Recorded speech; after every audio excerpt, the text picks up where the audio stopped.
Assalamualaikum warahmatullahi wabarakatuh. Alhamdulillahirabbil alamin wa bihi nasta'inu ala umurid dunya waddin. Wassalatu wassalamu ala asyrafil anbiya'i wal mursalin wa ala alihi wa ashabihi wa man tabi'ahum bi ihsanin ila yaumiddin. Yaqulullah ta'ala ya ayyuhalladzina amanu taqullaha haqqa tuqatih wa la tamutunna illa wa antum muslimun. Faqala Rasul sallallahu alaihi wasallam ittaqillaha haitsu ma kunta wa bi syatal hasanata tamhuha wa khaliqin nas bi khuluqin hasanin. Kaum muslimin dan muslimat rahimakumullah, alhamdulillah bersyukur kita kepada Allah Subhanahu wa taala di kesempatan kali ini kita masih diberi nikmat oleh Allah Subhanahu wa taala yang patut untuk kita syukuri, yaitu dengan bentuk ibadah kita dan ketaatan kita kepada Allah. Salawat bering salam semoga tercurah atas Nabi kita Muhammad sallallahu alaihi wasallam, pada keluarga beliau, para sahabatnya, tabi'in, tabi'ut tabi'in, dan orang-orang senantiasa komitmen dalam menjalankan sunnah beliau sampai datangnya hari kiamat kelak. Masyarul muslimin rahimani wa rahimakumullah, di kesempatan kajian ini saya akan coba mengkaji terkait dengan sebab-sebab yang dapat menambah keimanan untuk kita. Masyarul muslimin rahimani wa rahimakumullah, di mana bahwa sudah menjadi keyakinan Ahlus Sunnah wal Jamaah, diantaranya bahwa iman itu naik dan turun. Ya, bahwa para ulama Ahlus Sunnah sepakat bahwa al-imanu yazidu wa yankus, bahwa iman itu bertambah dan berkurang. Yazidu bi ta'ah wa yankusu bil maksiyah.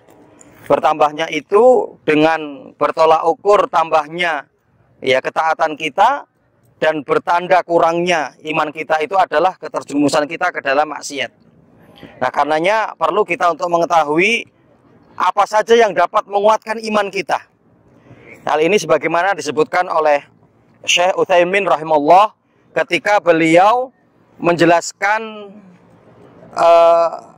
kitab Aqidah Al-Wasithiyah yang ditulis oleh Imam Ibnu Taimiyah. Nah, di mana bahwa beliau Syekh Utsaimin rahimahullah ta'ala menyebutkan ada 4 cara untuk menguatkan iman kita atau menambah iman kita. Ya, yang pertama, ya, kata beliau adalah ya, yaitu ma'rifatullah bi asma'ihi wa sifatihi. Ya, untuk agar di mana kita ya bertambah keimanannya, bagaimana kita bisa mengenal Allah dengan asma dan sifat Allah. Ya, yang karena nanti bahwa terkait dengan asma dan sifat Allah itu lebih berbicara tentang Allah. Sehingga dengan itu kita akan mengenal Allah dan akan bertambahnya keimanan kita. Ya, yang karenanya Rasulullah di dalam riwayat Imam Bukhari dan Muslim mengatakan, innalillahi tis'a wa tis'ina isman mi'atan ya illa wahidan ya wa man ahsaha dakhalal jannah. Di mana Rasulullah mengatakan sungguhnya Allah memiliki 99 nama, 100 kurang 1. Barang siapa yang menghafalkannya, barang siapa yang mengkajinya, yang selalu menyebutnya, maka dia akan masuk surga. Nah, karenanya Syekh Utsaimin rahimahullah menyebutkan yang dapat meningkatkan iman kita, yang pertama adalah mengenal Allah dengan asma dan sifat Allah Subhanahu wa taala. Ini yang pertama. Kemudian yang kedua, an-nadru fi ayatillahi al-kauniyah wa syar'iyyah. Bagaimana kita bisa untuk melihat akan tanda-tanda kekuasaan Allah, baik yang sifatnya penciptaan maupun ayat-ayat Al-Quran.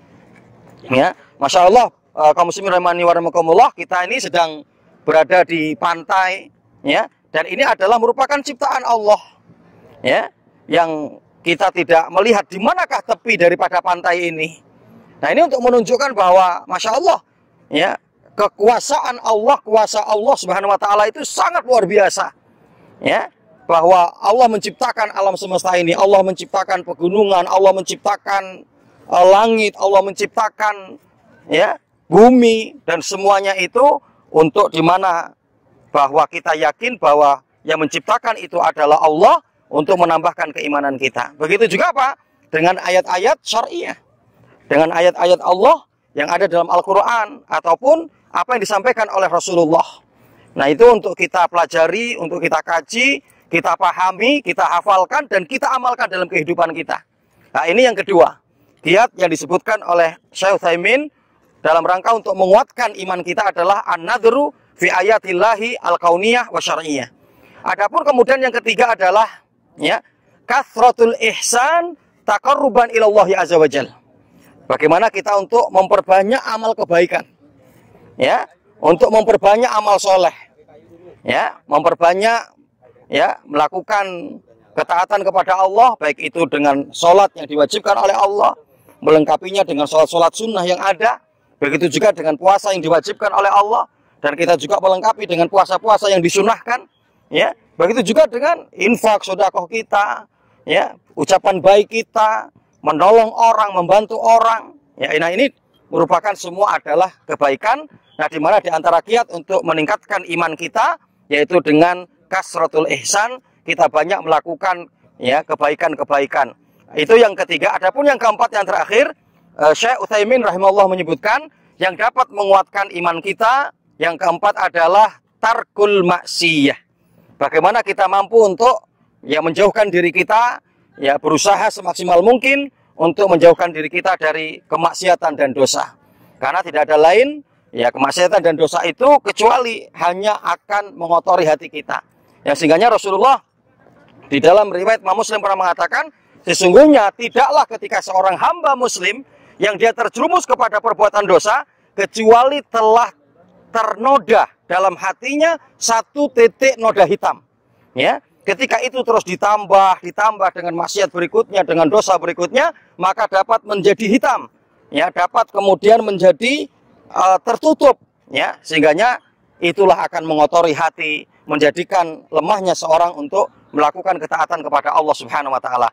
Wallahu taala alam, ya kaum muslimin dan muslimat rahimakumullah, ini mungkin dapat kami sampaikan, mudah-mudahan bermanfaat dan mudah-mudahan 4 hal ini dapat kita upayakan dalam kehidupan kita. Betul-betul Allah akan jaga iman kita dan Allah akan semakin terus tingkatkan kualitas daripada keimanan kita kepada Allah Subhanahu wa taala. Aku qouli hadza, astaghfirullahaladzim li wa lakum, wa billahi taufiq wal hidayah. Wassalamualaikum warahmatullahi wabarakatuh.